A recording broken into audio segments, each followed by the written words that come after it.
নবীজি বলেন লা তাজুলু কদামা ইবনি আদম হাত্তা ইউসআলা আন খামসিন। আদম সন্তানের দুই পা কিয়ামতের ময়দানে পাঁচটা প্রশ্ন করার আগে সামান্যতম নড়বে না। বলেন তো কিয়ামতের ময়দানে কয় প্রশ্ন করার আগে আমাদের পা এদিক সেদিক নড়বে না? এক নাম্বার আন উমরিহি ফিমা আফনা, এক নাম্বার জীবন সম্পর্কে প্রশ্ন, জীবন কোথায় তুমি কাটিয়েছ। দুই নাম্বার আন শাবাবিহি ফিমা আবলা, যৌবন সম্পর্কে প্রশ্ন করা হবে, যৌবন কোথায় তুমি কাটিয়েছ। তিন নাম্বার আন মালিহি মিন আইনা ইকতাসাবা, সম্পদ তুমি কোথা থেকে কামাই করেছ। চার নাম্বার ফিমা আনফাকা, সম্পদ তুমি কোথায় ব্যয় করেছ। তিন নাম্বার সম্পদ কোথায় থেকে বান্দা কামাই করেছে। চার নাম্বার বান্দা সম্পদ কোথায় ব্যয় করেছে। পাঁচ নাম্বার ওয়ান ইলমিহি, ইলম সম্পর্কে, বিদ্যা সম্পর্কে, মাদা আমিলা বিমা আলিমা, বান্দা যা জানছে ওই জানা অনুযায়ী কতটুকু আমল করেছে। তাহলে যতটুকু জানলাম ওই অনুযায়ী আমল করলাম কিনা, এই প্রশ্নের উত্তর কিয়ামতের ময়দানে দেওয়া লাগবে। দেওয়া ছাড়া পা সামনে নড়বে না। এখন খতিব সাহেব যে মসজিদে বৈশা বলে সুদ খাওয়া হারাম, সুদ খাওয়া হারাম, সুদ খাওয়া হারাম, মানে আপনি আগের দিন নিয়ত করে আসছেন হুজুর সুদ খাওয়া হারাম, বললেও খাবো না বললেও খাবো। আপনি যদি এই নিয়তে এসে বসেন তাহলে তো হইল না। আল্লাহ না আপনাদের জিজ্ঞাসা করবে তুমি যে জানলা মসজিদে গিয়া সুদ খাওয়া হারাম, তো তুমি ছাড়ছো নি? তা আপনি বলবেন আল্লাহ আমি তো ছাড়ি নাই। তো তুমি যা জানলা আমল তো করো নাই। বুখারী শরীফের 105 নম্বর হাদিস, ক্বালা রাসূলুল্লাহ সাল্লাল্লাহু আলাইহি ওয়াসাল্লাম, আল্লাহ নবী বলেন লিউবাল্লিগিশ শাহিদু মিনকুমুল গায়ব, সাহাবাদেরকে বললেন তোমরা আমার কথা যারা শুনলা, এই জায়গায় উপস্থিত তোমরা যারা আছো, অনুপস্থিতদের কাছে আমার কথা তোমরা পৌঁছায় দিবা। তাহলে তো বলেন ধর্মীয় অনুষ্ঠানে যারা আমরা উপস্থিত থাকবো, আমাদের কাজ হলো অনুপস্থিত যারা তাদের কাছে কথাগুলা পৌঁছায় দেওয়া। নবীজি বলেন বাল্লিগু আন্নি ওয়ালাউ আয়া, আমার পক্ষ থেকে একটা আয়াত হলেও অন্যের কাছে পৌঁছায় দাও। আমরা যারা ধর্মীয় অনুষ্ঠানে আসবো এটাতে আবার আমরা চারটা নিয়ত করবো। কয়টা? চারটা। এক নাম্বার আল্লাহকে খুশি করব। দুই নাম্বার আমি যা জানবো এই জানা অনুযায়ী আমল করব। তিন নাম্বার এই নিয়ত করা এখান থেকে আমি যা জানবো অন্য ভাইদেরকে আমি কথাগুলা জানায় দিব। চার নাম্বার আল্লাহ যদি আমারে তৌফিক দেয়, ফেসবুক যারা চালান কলমের মাধ্যমে এই ভালো কথাগুলা ফেসবুকের মাধ্যমে অন্যের কাছে পৌঁছায় দেওয়া। এই যুগে ফেসবুক আর কি, ফেসবুক তো না, আপনি কলমের মাধ্যমে যেভাবে পারেন পৌঁছায় দেওয়া। এখন আপনাদের কলম হইলো আঙ্গুল, খাতা হইলো ফেসবুক, এই জন্য এটা বললাম। তো লিখনির মাধ্যমে এই কথাগুলা অন্যের কাছে পৌঁছানোর চেষ্টা করা। হুজুর লিখনি আমার কি দরকার? দরকার আছে তো। আল্লাহ এই দুনিয়া বানানোর যখন বানাইছেন সর্বপ্রথম যে সৃষ্টিটা করছে এটার নাম কলম। সুবহানাল্লাহ বলেন, সর্বপ্রথম সৃষ্টির নাম কলম। সর্বপ্রথম সৃষ্টির নাম কি? কলম। আবু দাউদ শরীফের 4700 নম্বর হাদিস, 4700। ক্বালা রাসূলুল্লাহ সাল্লাল্লাহু আলাইহি ওয়াসাল্লাম, নবীজি বলেন ইন্না আউওয়ালা মা খালাকাল্লাহুল খালকা আল কলম, সর্বপ্রথম যে জিনিসটা আল্লাহ বানিয়েছেন এটার নাম হলো কলম। সবাই আমার সাথে একটু বলেন মুহাব্বতের সাথে, আল্লাহ সর্বপ্রথম যে জিনিসটা বানিয়েছে এটার নাম কি? এখন আপনাদের কাছে প্রশ্ন করব, বুঝে শুনে, আলেমরা ছাড়া অন্যরা উত্তর দিবেন। আলেমরা পারবে, অন্যরা বলেন আল্লাহর কি কলমের কোনো দরকার আছে? আল্লাহ কি কলমের মুখাপেক্ষী? আল্লাহ আমার আপনার মুখাপেক্ষী? আল্লাহ কিছুর মুখাপেক্ষী না। তা আল্লাহ কেন কলম বানাইলেন? আমাদেরকে সিস্টেম শিখায়, পদ্ধতি শিখায়। কলম বানানোর পর কলমকে বললেন এই কলম তুমি লেখো। কলম আল্লাহর সাথে কথা বললেন। কলম আল্লাহকে বলল আল্লাহ মাযা আকতুবু ইয়া রাব্বি, মাবুদ আমি কি লিখবো? আল্লাহ বললেন উকতুব মাকাদির কুল্লি শাইইন হাত্তা তাকুমাস সাআ, কিয়ামত পর্যন্ত যা হবে মানুষের ভাগ্যে যা আছে কলম তুমি লিপিবদ্ধ করে দাও। সর্বপ্রথম কলম বানাইলেন, কলমকে বললেন সব লেখো।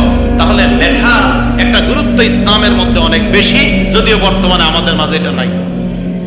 তাহলে বলেন ধর্মীয় অনুষ্ঠানে আমরা মাথায় রাখবো চার কথা, আর চার কথার প্রথম কথা নিয়ত করা। আর ধর্মীয় অনুষ্ঠানের নিয়ত আর বিভিন্ন জায়গায় খতিব সাহেবের আলোচনা যখন শুনবো, ধর্মীয় যেই কোনো কথা যেই কোনো জায়গায় শুনবো, এই জায়গায় আবার নিয়ত করবো চারটা।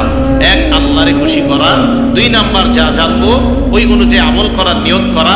3 নাম্বার যা জানবো অন্যের কাছে মুখের মাধ্যমে পৌঁছায় দেওয়া। 4 নাম্বার যা জানবো লিখনির মাধ্যমে চেষ্টা করা অন্যের কাছে পৌঁছায় দেওয়া। মনে থাকবেন ইনশাআল্লাহ। হুজুররা যারা মাদ্রাসায় পড়াবে, ছাত্ররাও এই জায়গায় এই 4 কাজের নিয়তেই পড়াশোনা করবে। আল্লাহ আমাদেরকে তৌফিক দান করেন। সর্বশেষ আপনারা এই নিয়ত কি 4টা করে ফেলছেন? তাহলে বলা যায় আপনাদেরকে একটা কথা, কি বুখারী শরীফের 71 নম্বর হাদিস, ক্বালা রাসূলুল্লাহ সাল্লাল্লাহু আলাইহি ওয়াসাল্লাম, আল্লাহ নবী বলেন, মাইয়ুরিদিল্লাহু বিহি খায়রা ইউফাক্কিহু ফিদ্দীন। আল্লাহ যার কল্যাণ চান ওই ব্যক্তিকে আল্লাহ দ্বীনের সঠিক বুঝ দেওয়ার একটা যোগ্যতা আল্লাহ তাকে তৈরি করে দেয়। ইউফাক্কিহু, তাকে আল্লাহ শিখিয়ে দেন ফিদ্দীন, ধর্মীয় বিদ্যা তাকে আল্লাহ শিখিয়ে দেন। সাধারণ জনগণ যারা, আপনাদের বর্তমানে ধর্মীয় বিদ্যা শিখার সবচাইতে সুন্দর মাধ্যমের নাম হলো জুমার নামাজের আগের বয়ানটা মনোযোগ দিয়ে শোনা। মনে রাখবেন, প্রত্যেক সপ্তাহে আমরা একটা ক্লাস করার জন্য মসজিদে যাব। মসজিদে যাওয়ার পর সেখানে ধর্মীয় বিদ্যা অর্জন করব। আর যদি আগে আগে আসতে পারেন, প্রথমে আমি বললাম আগে আসার আগ্রহটা এটা নবীদের আগ্রহ, আগে আসার আগ্রহটা এটা সাহাবাদের আগ্রহ, আগে আসার আগ্রহটা এটা তাবির আগ্রহ। তাহলে আল্লাহ পাক রব্বুল আলামিন আমাদের যাদেরকে সামর্থ্য দান করেছেন, আমরা যথাসাধ্য চেষ্টা করব এই ধর্মীয় বিদ্যা অর্জন করার পর এই ধর্মীয় বিদ্যার মাধ্যমে এলাকাটা যেন আলোকিত করতে পারি, এই চেষ্টা সবাই করতে রাজি আছে কিনা? ধর্মীয় বিদ্যা ছাড়া, কোরআন সুন্নাহর বিদ্যা ছাড়া আলোকিত সমাজ গঠন করা সম্ভব না। বিশ্বাস করেন, সত্যি কথা। কোরআন সুন্নাহ এটাই আলো, এটার মাধ্যমে এলাকা আলোকিত করতে হবে। মাগরিবের আগে আসছি, আসার পর কিছুক্ষণ কথা শুনছি, এরপরে ঘুমায় গেছি। যতক্ষণ শুনলাম সুন্দর কথা বলছি, কোরআন সম্পর্কে আলোচনা করছি। কোরআন একটা সমাজকে পরিবর্তন করে দিতে পারে। কোরআন সমাজের পরিবর্তনের জন্য কোরআনের শিক্ষার বিকল্প নাই। আল্লাহ পাক রব্বুল আলামিন বলেন, ওয়াকাযালিকা আওহাইনা ইলাইকা রূহাম মিন আমরিনা মা কুনতা তাদরি মাল কিতাবু ওয়ালাল ঈমান ওয়ালাকিন জাআলনাহু নূরা। আল্লাহ বলেন, এই কোরআনকে আমি আল্লাহ আলো বানাইলাম, নাহদি বিহি মান নাশাউ মিন ইবাদিনা। এই কোরআন এমন একটা আলো, আমার বান্দাদের মধ্য থেকে যাকে চাই আমি আল্লাহ এই কোরআনের মাধ্যমে তাকে হেদায়েতের আলো দেখা দেই। এই আলোর কাছে আসতে হবে। আল্লাহ বলেন, আমার এই কোরআন আলো, এখানে যারা আসবে তাদেরকে হেদায়েত দেখাবো, হেদায়েতের রাস্তা দেখাবো। এখান থেকে আলো পাবেন, এখান থেকে আলো পাবেন। আল্লাহ কোরআন সুন্নাহ থেকে আমরা যেন আলো গ্রহণ করে আলোকিত সমাজ গঠন করতে পারি, আল্লাহ তৌফিক দান করেন। এখন আসেন, তা আমাদের এইগুলা অর্জন করলে আমাদের লাভ কি, আমাদের জীবনের মাকসাদ হবে কি? খুব ভালো করে মনে রাখবেন, আমি, আপনি, আমরা সবাই আল্লাহর কাছে একজন প্রিয় বান্দা হতে চাই, সম্মানিত বান্দা। এই আশা সবার আছে না? আছে। আল্লাহর কাছে সম্মানিত বান্দা হওয়ার প্রথমত উপায় একদম মৌলিকভাবে 2টা। বলেন কয়টা? বলেন কয়টা? 1 নাম্বার, বলেন বাহ্যিক গুনাহগুলা ছেড়ে দেওয়া। বলেন বাহ্যিক গুনাহগুলা ছেড়ে দেওয়া।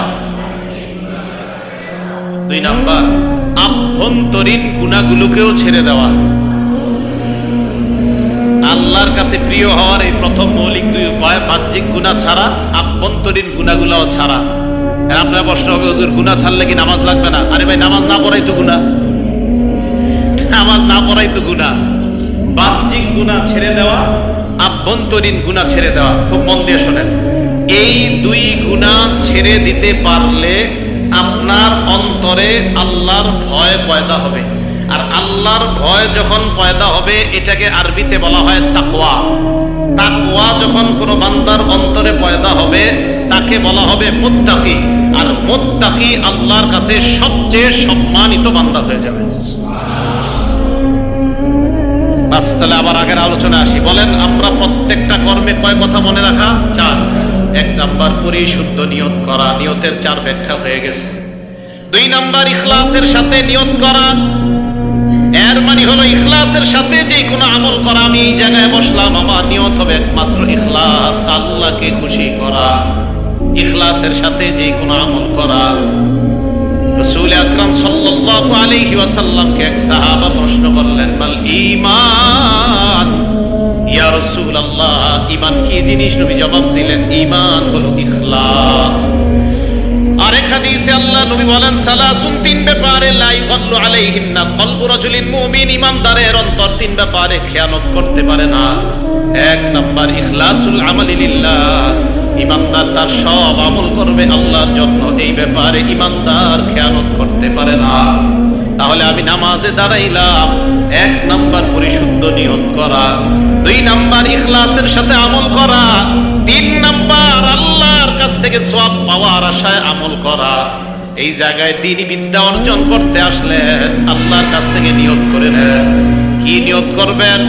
ইবনে মাজার 223 নাম্বার হাদিসের বর্ণনা, নবীজি বলেন, মান সালাকা তরিকাই ইয়ালতামিসু ফীহি ইলমা, কোন বান্দা যদি রাস্তা অবলম্বন করে, যে রাস্তা দিয়ে হাঁটতে হাঁটতে বান্দা বিদ্যা অর্জন করার জন্য যায়, কোন বান্দা রাস্তা দিয়ে অতিক্রম করে বিদ্যা অর্জন করা হলো তার নিয়ত, সাখারাল্লাহু লাহু বিহি তরিকান ইলাল জান্নাহ, আল্লাহ পাক ওই বান্দাকে জান্নাতে যাওয়ার রাস্তা সহজ করে দেয়। এখন 3 নাম্বার, তাহলে এই জায়গায় আসছি এই নিয়তে, আল্লাহ এই জায়গায় গিয়ে কিছু শিখবো, আপনি আমারে জান্নাতে যাওয়ার রাস্তা সহজ করে দিবেন। এই 3 নাম্বার। 4 নাম্বার, মানুষকে দেখানোর জন্য আমল না করা। 4 নাম্বার, মানুষকে দেখানোর জন্য আমল না করা। তাহলে এই জায়গায় আসছি, আসার পর আমার মধ্যে এরকম কোনো নিয়ত নাই যে আমি মাহফিলে যাই, প্রত্যেকদিন 7, 8, 10টা 12টা মাহফিলে সপ্তাহে আমি যাই, আর এলাকার মানুষ আমার বড় আল্লাহওয়ালা মনে করে যে এই লোকটা একটা মাহফিলও মিস করে না, ধর্মীয় অনুষ্ঠানগুলোতে যায়, মানুষ আমার বড় আল্লাহওয়ালা মনে করবে। এই জাতীয় নিয়ত না করা, এটাকে আরবিতে বলা হয় রিয়া, বাংলাকে বলা হয় লোক দেখানো। আমি অসংখ্য অগণিত দিনী প্রোগ্রামে যাব, নিয়ত হবে আল্লাহকে খুশি করা, মানুষকে দেখানো কোনো উদ্দেশ্য হবে না। সারা জীবন যে কোনো আমলে 4 কথা মনে রাখবেন: নিয়ত পরিশুদ্ধ করা, ইখলাসের সাথে আমল করা, আল্লাহর কাছ থেকে সওয়াব পাওয়ার আশায় আমল করা। 4 নাম্বার, মানুষকে দেখানোর জন্য আমল না করা। এবার তাই আপনাদেরকে পরীক্ষা করি। 1 নাম্বার কি করা? নিয়ত করা। পরিশুদ্ধ নিয়ত ধর্মীয় মজলিসে কয় প্রকার? ওইটা আর বললাম না, আপনাদের মনে থাকারই কথা। তা আসেন, আমরা এই জায়গায় আসছি কেন? আল্লাহর প্রিয় বান্দা হব। হুজুর আল্লাহর প্রিয় বান্দা হওয়ার কি 2 উপায় বললেন। বাহ্যিক গুনাহ সব ছেড়ে দিব, আভ্যন্তরীণ গুনাহও সব ছেড়ে দিব। আর আভ্যন্তরীণ বাহ্যিক গুনাহ ছেড়ে দেব তখন যদি আমার মধ্যে আল্লাহর ভয় পয়দা হয়। ভয় পয়দা হলে আমাকে বলা হবে মুত্তাকি। আর আমি মুত্তাকি হলে সূরা হুজুরাতের 13 নম্বর আয়াতে আল্লাহ ঘোষণা করেছেন, ইন্না আকরামাকুম ইনদাল্লাহি আতকাকুম, তোমাদের মধ্যে সবচেয়ে সম্মানিত ওই ব্যক্তি যে আল্লাহকে তোমাদের মাঝে সবচেয়ে বেশি ভয় পায়, এই ব্যক্তি আল্লাহর কাছে সবচেয়ে সম্মানিত। তাহলে আমরা সবচেয়ে বেশি ভয় পাবো কাকে? আল্লাহকে। তাকওয়া কাকে বলে? খুব মন দিয়ে শোনেন। তাকওয়ার আবিধানিক অর্থ হিফজুশ শাই মিন কুল্লি মুসিবা, মানে অথবা হিফজুশ শাই মিন কুল্লি মা ইউজি, প্রত্যেক কষ্টদায়ক জিনিস থেকে কোনো কিছুকে বাঁচানো, এটা হলো আবিধানিক অর্থ তাকওয়া। কষ্টদায়ক কোনো জিনিস থেকে কোনো কিছুকে বাঁচানো, এটা হলো আবিধানিক অর্থ। আরেকটা অর্থ আল বিকায়াহ, মানে বাঁচানো, রক্ষা করা। বুখারী শরীফে আছে, ক্বালা রাসূলুল্লাহ সাল্লাল্লাহু আলাইহি ওয়াসাল্লাম, আল্লাহ নবী বলেন, ইত্তাকুন নার ওয়ালাউ বিশিক্কি তামরা, জাহান্নামের আগুন থেকে তোমরা নিজেদেরকে বাঁচাও, খেজুরের জানা দিয়ে হলেও, খেজুরের টুকরা দিয়ে হলেও জাহান্নামের আগুন থেকে বাঁচাও। হাদিসের মাধ্যমে নবী বুঝাইতে চায়, খেজুরের টুকরা যদি কোনো মানুষ ইখলাসের সাথে দান করে, আশা করা যায় এই দান আল্লাহ পাক রব্বুল আলামিন তাকে জাহান্নাম থেকে বাঁচানোর উসিলা বানায় দেয়। তাহলে বাঁচানো, তাকওয়া এক অর্থ আবিধানিক বাঁচানো। শেখুল ইসলাম ইবনে তাইমিয়া রাহমাতুল্লাহি আলাইহি বলেন, তাকওয়া বলা হয় কাকে? সহজ কথা, আগে আরবি বলবো, পরে 2টা বাংলা আপনাদেরকে শিখাবো, এটারই তাকওয়া বলা হয়। ফি'লু মা আমারাল্লাহু বিহি ওয়া তারকু মা নাহাল্লাহু আন। ইবনে তাইমিয়া বলেন, তাকওয়া বলা হয় 2 জিনিসের নাম। জোরে বলেন, তাকওয়া কয় জিনিস? যা আদেশ করেছে তা মানা, আল্লাহ যা নিষেধ করেছে তা ছেড়ে দেওয়া। বলেন তাকওয়া কয় জিনিসের নাম? আল্লাহ যা আদেশ করেছে তা, আল্লাহ যা নিষেধ করেছেন তা ছেড়ে দেওয়া, এটার নাম হলো তাকওয়া। তাহলে আমরা এটার নাম তাকওয়া জানলাম। এখন তাকওয়া মানে আল্লাহকে ভয় করা, তাকওয়া অবলম্বন করা। এটা এত জরুরি কেন? আমাদের নবীকে আল্লাহ তাকওয়ার হুকুম দেয়। সূরা আহজাবের 1 নম্বর আয়াত আল্লাহ বলেন, ইয়া আইয়ুহান নাবিয়্যুত্তাকিল্লাহ, হে নবী আপনি আল্লাহকে ভয় করেন। নবীকে বললেন আপনি আল্লাহকে ভয় করেন, তাকওয়া অবলম্বন করেন। সূরা নিসার 1 নম্বর আয়াতে আল্লাহ আমাকে আপনাকে আমাদের সকলকে বলে, ইয়া আইয়ুহান নাস ইত্তাকু রাব্বাকুমুল্লাযী খালাকাকুম মিন নাফসিন ওয়াহিদা, হে মানুষ তোমরা তোমাদের রবকে ভয় করো, যেই রব তোমাদেরকে বানিয়েছেন আদম থেকে, এই রবকে তোমরা ভয় করো। এখানেও বললেন তাকওয়া অবলম্বন করো। সূরা নিসার 131 নম্বর আয়াতে আল্লাহ বলেন, ওয়ালাকাদ ওয়াসাইনাল্লাযীনা উতুল কিতাবা মিন ক্বাবলিকুম ওয়া ইয়্যাকুম আনিত্তাকুল্লাহ, তোমাদের পূর্বে যাদেরকে কিতাব দেওয়া হয়েছে তাদেরকেও আমি আদেশ করলাম, তোমাদেরকেও আমি আদেশ করলাম তোমরা আমি আল্লাহকে ভয় করো। তাহলে আমাদের পূর্বে যাদেরকে আল্লাহ কিতাব দিয়েছেন তাদেরকেও বলছেন আল্লাহকে ভয় করো, আমাদেরকেও বলছেন আল্লাহকে ভয় করো, তাকওয়া অবলম্বন করো। সূরা হাশরের 18 নম্বর আয়াতে আল্লাহ বলেন, ইয়া আইয়ুহাল্লাযীনা আমানুত্তাকুল্লাহ, হে ঈমানদারগণ তোমরা আল্লাহকে ভয় করো, তোমরা তাকওয়া অবলম্বন করো। ওয়াল তানজুর নাফসুম মা কদ্দামাত লিগাদ, আগামী কালকের জন্য কি পাঠাইতেছো এই চিন্তা ভাবনা করো। আগামী কাল মানে কিয়ামতের ময়দান অথবা কবর।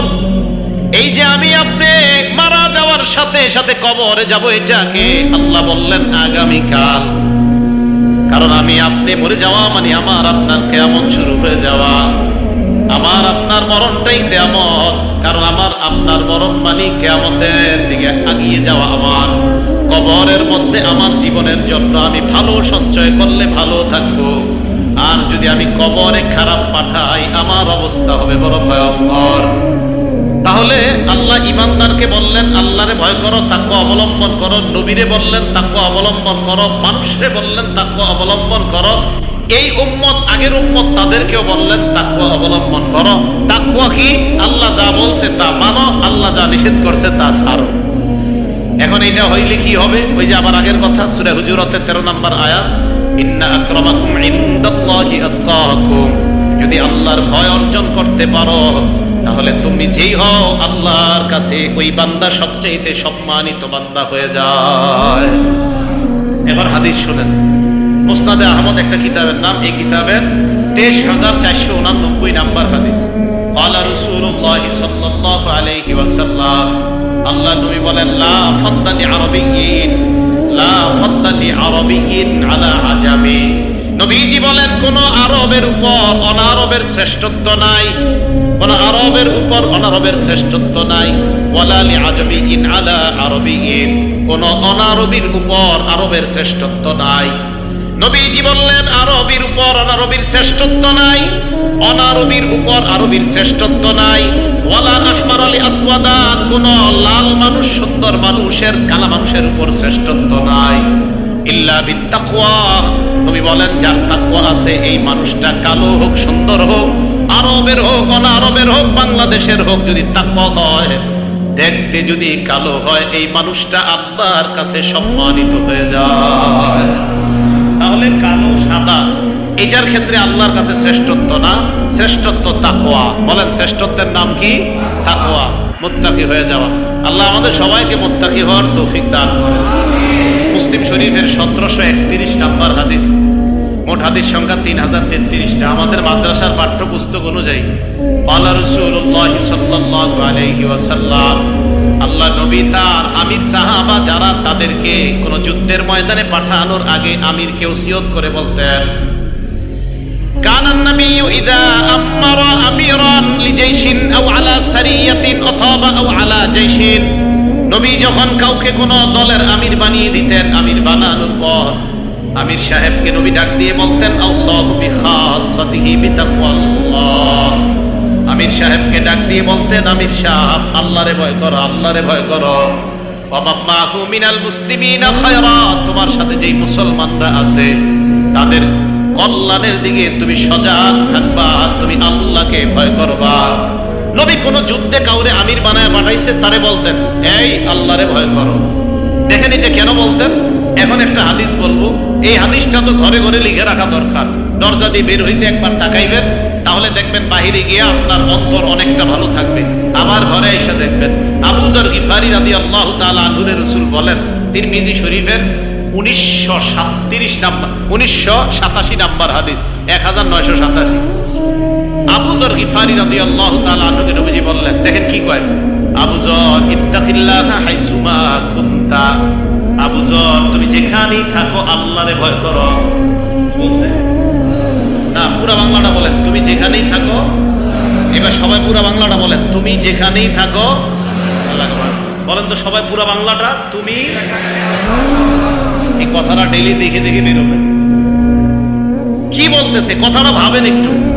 আবু যর গিফারির মাধ্যমে আমাকে আপনাকে সব উম্মতের নবীজি কেমন যেন এইভাবে বলতেছে, উম্মত যেখানে থাকো আল্লাহকে ভয় করো। এ আমার উম্মত যেখানে থাকো আল্লাহকে ভয় করো, যেখানে থাকো আল্লাহকে ভয় করো। কেন? দেখেন আল্লাহ কোরআনে বলছে, ওয়াকুল্লিল মুমিনিনা ইয়াগুদ্দু মিন আবসারিহিম। আল্লাহ পাক কোরআনের মধ্যে বলেন, আল্লাহ আপনি আল্লাহর নবীকে আল্লাহ বলেন, ও নবী আপনি ঈমানদার উম্মতকে বলেন তারা যেন নজরটা নিচের দিকে রাখে, হারাম জিনিসের দিকে যেন তারা না তাকায়। একজন নারী অবৈধ পোশাকে আপনার সামনে দিয়ে হেঁটে যায়, শয়তান কয় নারীটার দিকে তাকাও, আল্লাহ কয় নিচের দিকে তাকাও। এখন আপনি চিন্তায় পড়ে গেলেন, আমি কি করব? আমার নবী কেমন যেন আমারে আপনারে কয়, উম্মত ইত্তাকিল্লাহ হাইসুমা কুনতা, যেখানেই থাকো আল্লাহকে ভয় করো, আল্লাহকে ভয় করো, আল্লাহকে ভয় করো। আল্লাহ বলছে নিচের দিকে তাকাও, আল্লাহকে ভয় করো। ইত্তাকিল্লাহ হাইসুমা কুনতা, যেখানেই থাকো আল্লাহকে। বিয়ের অনুষ্ঠানে গেছেন, অসংখ্য মহিলা নারী পুরুষ সবাই আসছে, ইবলিস আপনাকে বারবার তাদের দিকে দৃষ্টি দিতে দিবে। নবীজি বলে, উম্মত তুমি কোথায় আছো? হুজুর আমি বিয়ের পার্টিতে আছি। ইত্তাকিল্লাহ হাইসুমা কুনতা, উম্মত আমি না তোমাকে বলে দিয়েছি যেখানে থাকো আল্লাহকে ভয় করো। বুঝাইতে চাইলাম তাকওয়া এটা কি? আল্লাহ যা আদেশ করেছেন তা মেনে নেওয়া, যা নিষেধ করেছেন তা ছেড়ে দেওয়া। এখন লাভ কি? তাকওয়ার সবচেয়ে বড় লাভ এতটুকু যদি আমি আপনি মনে রাখতে পারি তাহলেই তো হয়ে যায়। কি? সূরা বাকারা 194 নাম্বার আয়াতে আল্লাহ বলেন, ওয়াত্তাকুল্লাহ ওয়া'লামু আন্নাল্লাহা মা'আল মুত্তাকিন। তোমরা তাকওয়া অবলম্বন করো, আল্লাহকে ভয় করো, জেনে নাও আল্লাহ মুত্তাকিদের সাথে থাকেন। বলেন মুত্তাকিদের সাথে আছে কে? মুত্তাকিদের সাথে আছে কে? এবার আমার দিকে একটু তাকান। ইবলিস কয় হারামের দিকে তাকা।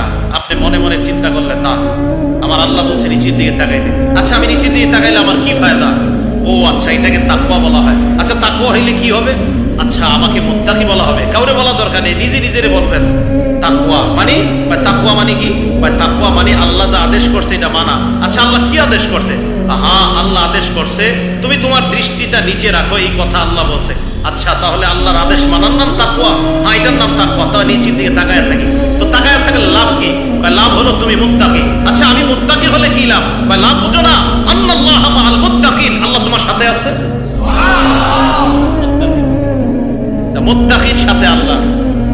তার কি লাভ চান? যে আমি আপনি যখন শয়তান গুনাহ করাইতে চায়, না না আল্লাহ নিষেধ করছে গুনাহ করব না, তো আমি আপনি যখন গুনাহ না করে তাকওয়া অর্জন করি, আল্লাহরে ভয় করি, হ্যাঁ আল্লাহ কোরআনে ঘোষণা করতেছে, বান্দা ওয়া'লামু জেনে রাখো আন্নাল্লাহা মা'আল মুত্তাকিন, আমি আল্লাহ মুত্তাকিদের সাথে আছি। এক নাম্বার। দুই নাম্বার, আচ্ছা বলেন তো আল্লাহ যদি আমাকে আপনাকে ভালোবাসে, এটা কি আমাদের জন্য কি সৌভাগ্য কম না অনেক বেশি? সূরা আলী ইমরানের 76 নাম্বার আয়াত আল্লাহ বলেন, বালা মান আওফা বিআহদিহি ওয়াত্তাকা, যারা আল্লাহর সাথে কৃত অঙ্গীকার রক্ষা করে এবং আল্লাহকে ভয় করে, তাকওয়া অবলম্বন করে, ফাইন্নাল্লাহা ইউহিব্বুল মুত্তাকিন, নিশ্চয়ই আল্লাহ মুত্তাকিদেরকে ভালোবাসেন। বলেন মুত্তাকিদেরকে ভালোবাসেন কে? তাহলে আবার আগের পরীক্ষা, আল্লাহ বলছে নিচের দিকে তাকায় থাকার জন্য, গুনাহ না করে নিচের দিকে তাকায় রইলাম। লাভ কি? কয় লাভ হলো আল্লাহ আমার সাথে আছে। আর কি লাভ? কয় আল্লাহ আমাকে ভালোবাসে। 3 নাম্বার তাকওয়া অর্জনের লাভ, সূরা আলী ইমরানের 120 নম্বর আয়াতে আল্লাহ বলেন, বালা ইন তাসবিরু ওয়া তাত্তাকু, যদি তোমরা ধৈর্য ধারণ করো এবং তাকওয়া অবলম্বন করো, লা ইয়াদুরুকুম, তাহলে তোমাদের কোনো ক্ষতি করতে পারবে না। তাদের চক্রান্ত তোমাদের কোনো ক্ষতি করতে পারবে না। যারা তোমাদের বিরুদ্ধে চক্রান্ত করে, আল্লাহকে যদি ভয় করো, ওই তাকওয়া তোমাকে তাদের চক্রান্ত থেকে হেফাজত করবে। তাহলে তাকওয়া অবলম্বনের 3 নাম্বার উপকারিতা, লা ইয়াদুরুকুম কাইদুহুম শাইআ, তাদের চক্রান্ত কোনো ক্ষতি করতে পারবে না। যারা মুত্তাকি হবে, তাদের বিরুদ্ধে যারা চক্রান্ত করবে তারাই শেষ হয়ে যাবে, মুত্তাকিরা শেষ হবে না ইনশাআল্লাহ। 4 নাম্বার তাকওয়া অবলম্বন করার আর কি লাভ? সূরা আরাফের 96 নাম্বার আয়াতে আল্লাহ বলেন, আচ্ছা আল্লাহর রিজিক কারা চান? সবাই তো চাই। আল্লাহর রিজিক সবাই চাই না? আসমান জমিনের খাজানা সবাই চাই না? কি বলে আল্লাহ দেখেন, ওয়ালাউ আন্না আহলাল কুরা আমানু, গ্রামবাসীরা যদি ঈমান আনতো, ওয়াত্তাকাও এবং তাকওয়া অবলম্বন করত, লাফাতাহনা আলাইহিম বারাকাতিম মিনাস সামাই ওয়াল আরদ, তাহলে আমি আল্লাহ আসমান জমিনের খাজানার যত দরজা সব খুলে দিতাম। আসমান জমিনের খাজানা যদি চাই, তাহলে আল্লাহর তাকওয়া অর্জন করতে হবে। 6 নাম্বার তাকওয়া অর্জন করলে যাদের পেরেশানি আছে, তাদেরকে পেরেশানি থেকে উত্তরণের ব্যবস্থা আল্লাহ করে দিবেন। সূরা তালাক 2 নাম্বার আয়াতে আল্লাহ বলেন, ওয়া মাইয়াত্তাকিল্লাহ, যেই ব্যক্তি আল্লাহকে ভয় করে, ইয়াজআল লাহু মাখরাজা, আল্লাহ তাকে পেরেশানি থেকে উত্তরণের রাস্তা বের করে দেয়। যদি আল্লাহরে ভয় করেন, পেরেশানি থেকে আল্লাহ হেফাজত করবে। আর আপনি আল্লাহরে ভয় করেন না, আপনি সুদ খান, ঘুষ খান, কেন? হুজুর আমার এই সমস্যা, আমার ওই সমস্যা, তাই সুদ খাইতে হয়, হারাম পথে চলতে হয়। আল্লাহ কয় হারাম পথে না চলার নাম তাকওয়া, আর তাকওয়া যদি অবলম্বন করো, তোমার পেরেশানি তো আমি সমাধান করব। আপনি তো খারাপ পথে চলেন, হারাম পথে না চলার নাম তাকওয়া, হালাল পথে চলার নাম তাকওয়া, হারাম পথে না চলার নাম তাকওয়া। আর আপনি পেরেশানিগ্রস্ত হয়ে আপনি হারাম পথে পা বাড়াইলেন। আল্লাহ কয় বান্দা তুমি পেরেশানিতে, হ্যাঁ মাবুদ আমি পেরেশানিতে, তো তুমি আমারে ভয় করো, আমার ভয় বুঝো, হালাল পথে চলো, হারাম পথ বর্জন করো, আর তোমার পেরেশানি আমি তোমাকে হেফাজত করব। আমাদের বিশ্বাসের অভাব। সূরা তালাকের 2 নাম্বার আয়াতে বলছে, আমারে ভয় করো, আমি তোমারে ব্যবস্থা করব। না, ভয় করে না তো। 7 নাম্বার, যারা মুত্তাকি তাদের সব কাজ আল্লাহ সহজ করে দেন। স্কুল কলেজ ইউনিভার্সিটির ছাত্র যারা আছেন, পরীক্ষা দিবেন, আপনাদের মাঝে যারা সবচেয়ে মুত্তাকি হবে, আপনার পরীক্ষা সব আল্লাহ সহজ করে দিবে। সত্যি কথা, আল্লাহ সহজ করে দিবে। স্কুল কলেজ ভার্সিটি ছাত্রদের মধ্যে যে মুত্তাকি ছেলে থাকে, মেয়ে থাকে, মাশাআল্লাহ, অবশ্যই যে কি নামাজ পড়ার কারণে দেখা যায় 1 পৃষ্ঠা পড়তে, হুজুর আরেকটা পৃষ্ঠা আমি পড়ে আসি, জামাতটা একটু পরে দাঁড়া, না আমি এই পৃষ্ঠাটা পরে পড়বো, আগে জামাতে যাই, আমি এই পৃষ্ঠাটা একটু পরে পড়বো, আমি অঙ্কটা নামাজ পড়ে এসে করবো। বান্দারের আল্লাহ দেখতেছে যে আমার বান্দা একটা অঙ্ক করে আসতে পারতো না, সে নামাজ পড়ে গিয়ে অঙ্কটা করবে। এই যে আপনি তাকওয়া অবলম্বন করতেছেন, সূরা তালাকের 4 নাম্বার আয়াতে আল্লাহ বলেন, ইয়াজআল লাহু মিন আমরিহি ইউসরা, তাকওয়া অবলম্বন করলে ওই বান্দার সমস্ত কাজ আল্লাহ সহজ করে দেয়। বিশ্বাস রাখেন, আল্লাহ সহজ করে দেয়, বিশ্বাস রাখেন এই কথা। তাহলে আল্লাহ পাক রব্বুল আলামিনের ভয় অন্তরে লালন করা। আর কি লাভ? সূরা আনফালের 29 নাম্বার আয়াতে আল্লাহ বলেন, ইয়া আইয়ুহাল্লাযীনা আমানু ইন তাত্তাকুল্লাহ ইয়াজআল লাকুম ফুরকানা। এই জামানায় আপনাদের অনেকের প্রশ্ন, হুজুর হক পথ কোনটা, বাতিল পথ কোনটা আমরা জানি না। এক হুজুর আপনারা বলেন এটা, আরেক হুজুর বলে এটা, বলেন না আপনারা এই কথা? গ্রামের মানুষের কয় হুজুর কাটটা শুনবো, ওই হুজুর কয় এইভাবে দুরূদ পড়তে, আরেক হুজুর কয় এইভাবে, আপনি আবার কোন আরেক ভাবে, আমি করবটা কি? আমি আপনাদেরকে বলে যাই কি করবেন, আপনারা আল্লাহরে ভয় করেন, তাকওয়া অবলম্বন করেন। হুজুর এটার লগে তাকওয়া অবলম্বনের কি সম্পর্ক? হাস সূরা আনফালের 29 নাম্বার আয়াতে আল্লাহ বলেন, ইন তাত্তাকুল্লাহ, যদি তোমরা আল্লাহকে ভয় করো, তাকওয়া অবলম্বন করো, ইয়াজআল লাকুম ফুরকানা, তোমাদেরকে আল্লাহ ফুরকান দিবেন। বলেন কি দিবেন? বলতেছি, বলেন কি দিবেন? সবাই বলেন ফুরকান কি দিবেন? হুজুর ফুরকান কাকে বলে? ফুরকান হলো হক বাতিল পার্থক্য করা যায়, যার মাধ্যমে তাকে বলা হয় ফুরকান। তাকওয়া অবলম্বন করেন, হালাল হালাল পথে চলেন, হারাম পথ বর্জন করেন, অন্তরে আল্লাহর ভয় করেন, আল্লাহ আপনাকে হালাল হারাম পার্থক্যের ক্ষমতা দিয়ে দিবেন।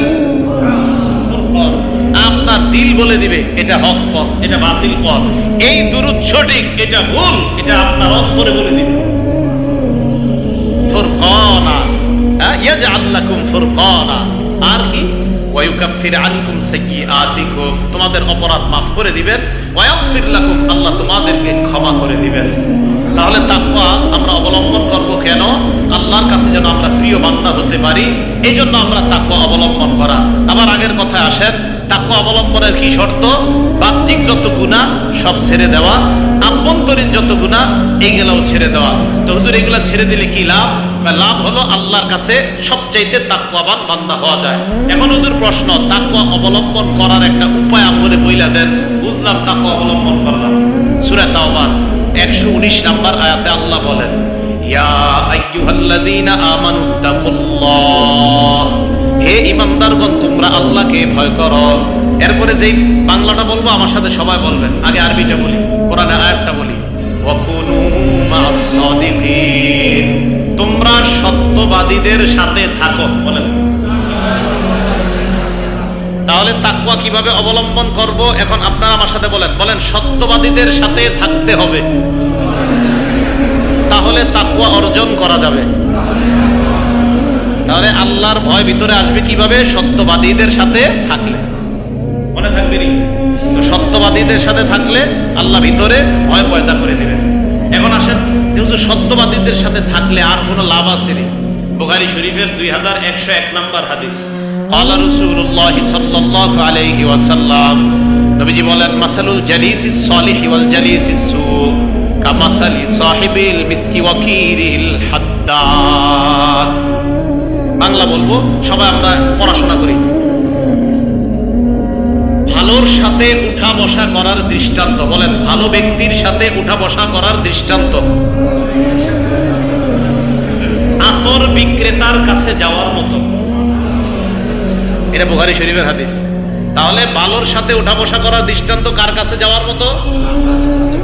আতর বিক্রেতার কাছে আমি আপনি গেলাম, যাওয়ার পর নবীজি বলেন, লা ইয়াদুমকা মিন সাহিবিল মিসকি, আতর বিক্রেতার কাছে যাওয়ার পর এক নাম্বার, ইম্মা তাশতারি, হয়তো তুমি আতর কিনবা, ঠিক না? ওখানে হাত দিয়ে দেখলেন টাকা নাই, আতর কেনার সামর্থ্য নাই। নবীজি কয়, তো কি হইছে? আও তাজিদু মিনহু রিহান তাইয়্যিবা, ফিরি ফিরি আতরের ঘ্রাণ পাইবা। তাহলে আতর বিক্রেতার কাছে গেলে লস নাই, টাকা আছে আতর কিনবেন, হুজুর টাকা নাই, তো ঘ্রাণ পাইবেন। ভালো মানুষের কাছে যাইবা, যাওয়ার পর প্রথম দিন যদিও ভালো মানুষ না হতে পারো, ভালো মানুষ কিভাবে হওয়া যায় এই একটা গুণ তোমার মাঝে আসা শুরু হবে। আবার যাও, আবার যাও, আবার যাও, ভালো মানুষ হয়েই যাইবা। একবার যাবেন, গিয়ে দেখবেন কি যে একটা আপনার এলাকার বন্ধু একজন, মাশাআল্লাহ, এই ছেলে নামাজ পড়ে 5 ওয়াক্ত, এই ছেলেটা ভার্সিটিতে পড়ার পরেও নামাজ ঠিক রাখে, মাদ্রাসায় পড়ে, আলিয়া মাদ্রাসায় পড়ে, কবি মাদ্রাসায় পড়ে, ভার্সিটিতে পড়ে, কলেজে পড়ে, এরপরে মাশাআল্লাহ তার নামাজ ঠিক, তার রোজা ঠিক, তার আমলগুলো সব সুন্দরভাবে, খুব নিয়মতান্ত্রিক ভাবে তার চলাফেরা। আপনি খালাতো ভাইয়ের বাসায় গেছেন বেড়াইতে, যাওয়ার পর দেখতেছেন আপনার খালাতো ভাই এইভাবে তার জীবনটা পরিচালনা করে, আপনার বড় ভালো লেগে গেছে। কি ঘটনা কি? আমি তো আমার জীবনটা এরকম সুন্দর নিয়ম শৃঙ্খলায় রাখি না। আপনি বাড়িতে আসার পর আপনার মাঝে একটা কথা শুরু হয়েছে এরকম কাজ করা, আচ্ছা ও এত সুন্দর ভাবে চলে, এখন আপনি সুন্দর হন নাই, শুধু সুন্দরের কাছে গিয়েছিলেন, যাওয়ার পর আপনার মাঝে এই অনুভূতি তৈরি হয়ে গেছে, আচ্ছা ও এত ভালোভাবে চলে, আচ্ছা আরেকবার যাই, আরেকবার যাবে, যাওয়ার পরে আবার তার কাছ থেকে কিছু অর্জন করবে, আরেকবার যাবে, যাওয়ার পর এক সময় ওই ভাইয়ের মতো সেও হয়ে যাবে। রয়ে গেল খারাপ ব্যক্তি। এবার নবীজি বলেন, ওয়া মাসালুল জালিসিস সুই কাকিরিল হাদ্দাদ, খারাপের সাথে উঠা বসা করার দৃষ্টান্ত হলো কামারের দোকানে যাওয়া। কার দোকানে যাওয়া?